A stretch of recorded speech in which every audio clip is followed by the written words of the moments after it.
मुंबई हायकोर्टाकडून प्रशांत कोरटकरला दिलासा मिळालेला नाही आहे। त्याच्या अटकपूर्व जामिनावरील सुनावणी सोमवारपर्यंत तहकूब करण्यात आली असल्याचं बघायला मिळतंय।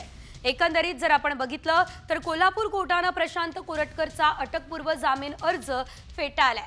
त्यामुळे फरार असलेल्या कोरटकरला अटक कधी करणार हा प्रश्न सध्या विचारला जातोय।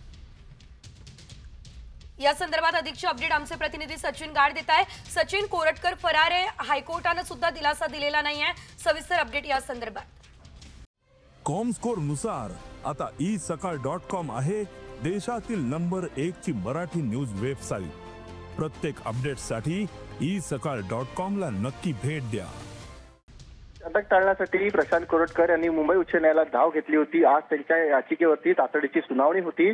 मात्र त्यांचं जो कोल्हापूर सत्र न्यायालयाने त्यांचा जो जामीन अर्ज फेटाळला होता त्याची प्रत कोर्टात आम्हाला मिळाली नाही असा दावा सरकारी पक्षाने केला आणि त्यानंतर ही सुनावणी सोमवारपर्यंत तहकूब करण्यात आली। मात्र विशेष म्हणजे कोरटकरला यावेळेला कोर्टाने कोणताही दिलासा दिलेला नाहीये। त्यामुळे अटकेची तांती तलवार ही तथाकथित पत्रकार प्रशांत कोरटकर यांच्यावरती कायम आहे। आता पोलीस त्यांना या 4 दिवसात अटक करतात का हे पाहणं महत्त्वाचं असेल।